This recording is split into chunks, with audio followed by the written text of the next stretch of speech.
Kidney dialysis பண்றவங்க நம்ம technique பயன்படுத்தினா என்ன பண்ணலாம்? உடனே நிறுத்திடலாமான்னு கேட்பாங்க. உடனே நிறுத்தக்கூடாது. 2 நாள் ஒரு தடவை பண்ணிட்டு இருப்பீங்களா? என்ன பண்ணணும்? முதல்ல நம்ம டெக்னிக் எல்லாம் ஃபாலோ பண்ணணும். டிவிடி 4 தடவை 3 தடவை பார்த்து எல்லாத்தையும் ஃபாலோ பண்ணி ஒரு 30 நாள் டைம் எடுத்துங்க. முதல்ல சின்சியரா நீங்க மருந்து மாத்திரை விடுறது அப்புறம் யோசிங்க. முதல்ல இதை டெக்னிக்கை ஃபாலோ பண்ணுங்க. 30 நாள் ஃபாலோ பண்ணிட்டு 30 நாள் தடவை டாக்டர் போய் கேட்கணும். டாக்டர் 2 நாளுக்கு ஒரு தடவை பண்றேன், எனக்கு 4 நாளுக்கு ஒரு தடவை மாத்தி கொடுங்கன்னு கேட்கணும். அப்புறம் 4 நாள் ஒரு தடவை பண்ணணும், 1 மாசம்.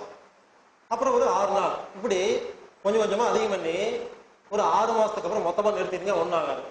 ஆனா கிட்னி டயாலிசிஸ் பண்றாங்க, 2 நாளுக்கு ஒரு தடவை பண்றீங்கல்ல, யாராவது உங்க டாக்டர் போயிட்டு டாக்டர் 3 நாளுக்கு ஒரு தடவை பண்ணுங்கன்னு சொன்னா திட்டுவாங்க.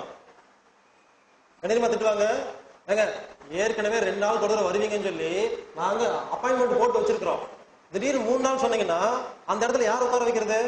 மிஷினுக்கு யார் வேலை கொடுத்தாருன்னு கேட்பாங்க. கேட்டு பாருங்க, நான் சும்மா எல்லாம் சொல்லல, கிட்னி அத்தனை பேர் கேட்டு பாருங்க, அப்படிதான் சொல்லுவாங்க.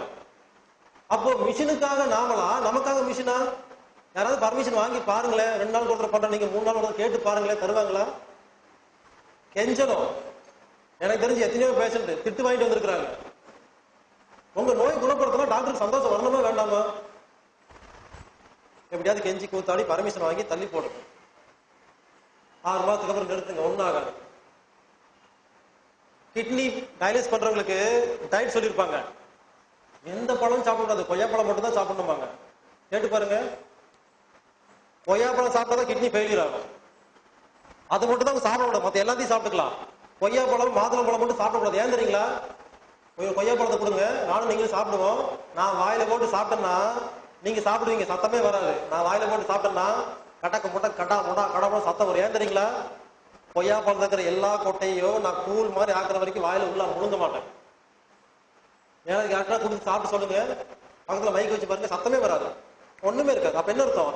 எல்லா கொட்டையும் உள்ள போய் எல்லா நோயும் உண்டு பண்ணுதுன்னு அர்த்தம். நான் கேட்கிறேன், கிட்னியே ஃபெயிலியர் கிடக்குது, கொய்யாப்பழத்தை ஒருத்தர் தின்னா கிட்னி இன்னும் ஃபெயிலியர் ஆகுமா, நாசமா போவாங்களா மாட்டாங்களா? இது கூட புரியாது. புரியல உங்களுக்கு? கிட்னி ஃபெயிலியர் கொய்யாப்பழம் சாப்பிடுங்கன்னு சொல்லுவாங்க, வேற எதையும் சாப்பிடக்கூடாதுன்னு சொல்லுவாங்க. இதுக்கப்புறமும் நம்பாதீங்க, அவ்வளவுதாங்க. கொய்யாப்பழமும் மாதுளம்பழம் மட்டும்தான் சாப்பிடக்கூடாது. அதாவது கொட்டை இருக்கிறதெல்லாம் சாப்பிடக்கூடாது. யோசிச்சு பாருங்க, கொட்டையோட முழுங்குனா ஏற்கனவே கிட்னி ஃபெயிலியர் எவ்வளவு மோசமான நிலைமை ஏற்படும். அதனால டயாலிசிஸ் பண்றவங்க கொஞ்சம் கொஞ்சமா நிறுத்துங்க. அதே மாதிரி கேன்சர், எய்ட்ஸ் இருக்கிறவங்க, கீமோதெரபி கொடுக்குறவங்க கொஞ்சம் கொஞ்சமா நிறுத்துங்க. நம்ம டெக்னிக் ஃபாலோ பண்றதுதான் முக்கியம்.